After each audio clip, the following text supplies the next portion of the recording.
Vous savez, parfois vos colis n'arrivent pas à destination. Eh bien peut-être que c'est parce que votre facteur s'est fait fouiller par des dealers. Parce que oui, les facteurs se font fouiller par les dealers. Parce que je rappelle que certaines villes de France sont tombées et que les dirigeants sont les dealers, d'accord? Pas les députés, pas les ministres, c'est les dealers. Et du coup, il y a des facteurs qui se font fouiller. Et si le colis ne plaît pas aux dealers, bah les dealers, hop, ils embarquent ça. Tiens, il y a un petit peu d'argent là, ça m'intéresse. Voilà, ils fouillent les facteurs. C'est absolument merveilleux. Il a fallu que je me plie aux règles des dealers. On n'est pas à l'abri de recevoir une balle perdue. Des facteurs contrôlés par les trafiquants de sandwich dans les cités nord de Marseille. On va regarder ça. L'accès de certaines cités des quartiers nord de Marseille peut être totalement soumis à des contrôles imposés par les trafiquants de sandwich devenus maîtres des lieux. En plus de leur propre trafic de sandwich, ils en régulent un autre, celui des allées et venues. Certains services publics y sont directement confrontés. Tel des facteurs en fait partie. On ne fait pas ce métier pour mourir sous les balles. Lorsqu'on signe un contrat pour exercer la profession de facteur, ce n'est pas du tout la première réaction qui vient à l'esprit. Sauf quand on officie dans l'une des cités des quartiers nord de Marseille. Parce que là, en effet, le risque est bien réel. À chaque fois, on ne peut pas s'empêcher de penser à ça, dit l'un d'eux, car lorsqu'on distribue le courrier dans le hall d'immeuble, on n'est pas à l'abri de recevoir une balle perdue si on doit se retrouver au milieu d'une fusillade à l'encontre de jeunes postés là. Alors moi je suis allé en vacances à Marseille cet été. J'ai déjà raconté, mais c'était il y a longtemps. Il y a 6 mois j'ai raconté ça. Je suis allé à un McDo, et à 22 h, le vigile nous a dit de partir. Du coup, bah, ça nous a interpellés. Je dis comment ça, 22 h? Vous fermez le McDo à 22 h.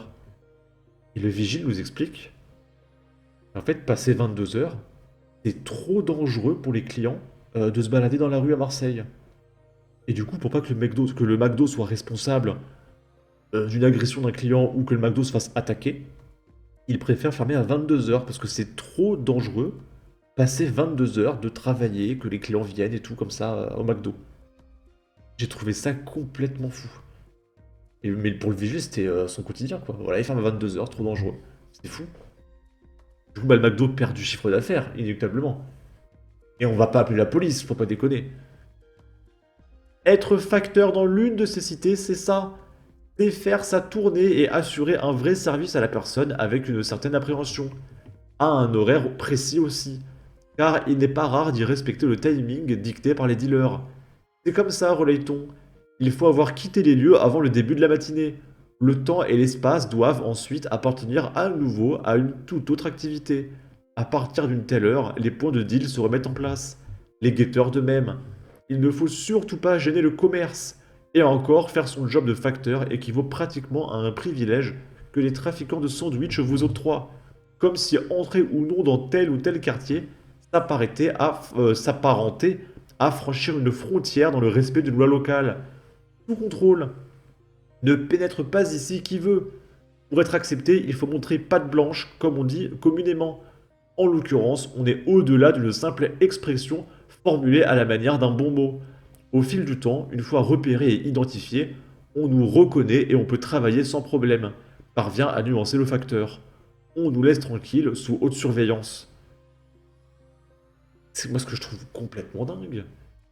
C'est qu'on sait où ils sont, on sait qui c'est, on sait où est-ce qu'ils contrôlent, et on n'appelle pas la police, on n'appelle pas l'armée, on fait rien. Alors, je comprends pas. Tu vas me dire que le facteur a jamais appelé la police, a dit oui, il y a des dealers là, en fait, qui me contrôlent tous les jours, même endroit, même heure. Et il y a personne. Je ne comprendrai jamais, hein. Au cas où les facteurs veuillent faire entrer des produits illicites dans la banlieue. Bravo à ces jeunes qui combattent le cartel de la poste. Barrage aux frontières, contrôle des allées et venues, des pompiers, des facteurs. Ce n'est même plus exagéré de dire que dans certains quartiers, on n'est plus en France. Raser les cités, ça ira plus vite. Si on fait comme au Salvador, ça va être réglé rapidement. Mais en France, ils ont peur des émeutes. Pas une balle perdue, une balle tout court. Les valeurs de la République. Il faut donner son indépendance à Marseille. Quelle honte!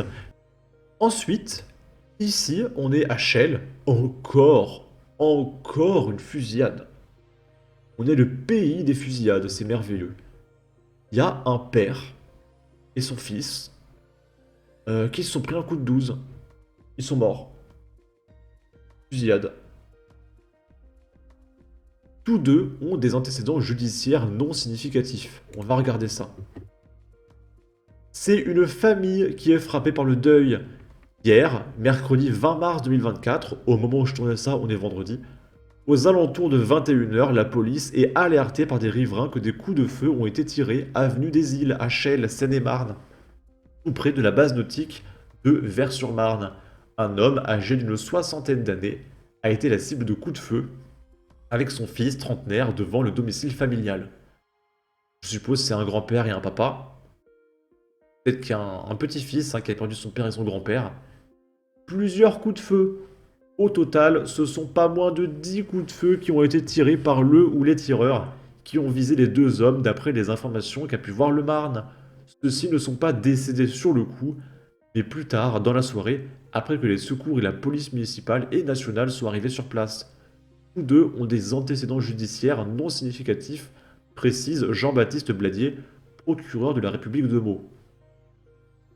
Est-ce que ça veut dire que leur casier judiciaire, c'est genre excès de vitesse, un truc comme ça, quoi? Ou est-ce qu'ils ont fait des petits trafics par-ci par-là? Parce que, visiblement, il y a quand même un mec qui est venu pour les plomber. Donc c'était un acte prémédité, c'est pas une balle perdue. Ou peut-être qu'il a confondu, je sais pas. Que si c'est un acte prémédité, c'est quoi? C'est une bataille entre dealers? Il y avait le père et le fils qui étaient dealers? C'est bizarre. Bon, l'enquête est en cours. C'est quand même fou de voir ça en France, quoi. Tu peux arriver chez toi, il y a un mec qui sort, coup de 12, terminé, t'as plus de famille. La France est devenue le Mexique. Antécédents non significatifs pour la justice et on leur tire dessus 10 fois. Les antécédents détenus par les tireurs semblent un peu plus étoffés.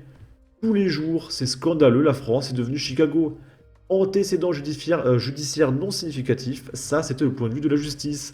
Parce que visiblement, la concurrence, elle, les trouvait vachement signifiants. Et pour finir, on va regarder à Montpellier un migrant sénégalais qui est rentré sans raison chez un mec de 96 ans et qui l'a mordu. Et du coup, le mec a été hospitalisé en psychiatrie. C'est fou, hein. Le nombre de psychiatriques, de migrants sénégalais, algériens, pakistanais. C'est fou. Alors là, ça a l'air un peu chelou, parce que c'est vrai que rentrer chez un mec comme ça pour aller le mordre, peut-être que le mec est vraiment starbé pour le coup. L'homme âgé de 30 ans avait eu un différend avec un boulanger du quartier quelques heures auparavant. Ah non, c'est une agression, alors j'ai rien dit. Un homme de 96 ans a été agressé chez lui par un individu âgé de 30 ans, samedi 16 mars, rue Henri-René, derrière la gare Saint-Roch. Vers 11 h, le mis en cause a profité du moment où le nonagénaire était descendu chercher son courrier pour s'introduire dans l'immeuble et suivre le résident jusque dans son appartement. Ce dernier, de nationalité sénégalaise, a été interpellé par la police. Il s'est avéré qu'il avait eu un différend avec un boulanger dans le même quartier, quelques heures avant de commettre les faits. Compte tenu de son état de santé, il a fait l'objet d'une hospitalisation d'office à l'hôpital psychiatrique de la Colombière à Montpellier. Ok, donc le mec s'embrouille avec un boulanger, ensuite il suit un mec, donc c'est prémédité, pour rentrer chez lui et l'agresser, et le mec est malade. Peut-être qu'il est vraiment fou, parce que c'est vrai que mordre un mec, c'est bizarre comme agression. Peut-être qu'il est vraiment starbé, mais dans ce cas, renvoyez-le chez lui. Pourquoi on paierait avec nos impôts des dérangés psychiatriques? Je comprends pas. Monsieur le Président du Sénégal, nous avons la visite de l'un de vos ressortissants qui présente un comportement déviant consistant à mordre des personnes très âgées à leur domicile. Nous vous serions gré de reprendre rapidement cet individu. PS, et ses compatriotes délinquants aussi. Il avait un petit creux. Au lieu de le renvoyer au Sénégal, il le laisse en France aux frais de la princesse. Les juges rouges, son complice, honte à eux. Ce n'est pas en psychiatrie qu'il doit aller, mais à l'aéroport direction fort lointain. Quand le QI est plus bas que l'individu, et que l'individu ne possède ni instruction ni un minimum de valeur morale, cela doit s'approcher de la folie. Il avait sûrement faim, le pauvre. Bref, en tout cas, n'hésitez pas à donner votre avis, votre opinion, à partager, liker, commenter. Ça aidera au référencement de la vidéo sur YouTube. Abonnez-vous, suivez-moi sur Twitter. et à la prochaine pour de futures vidéos. Ciao!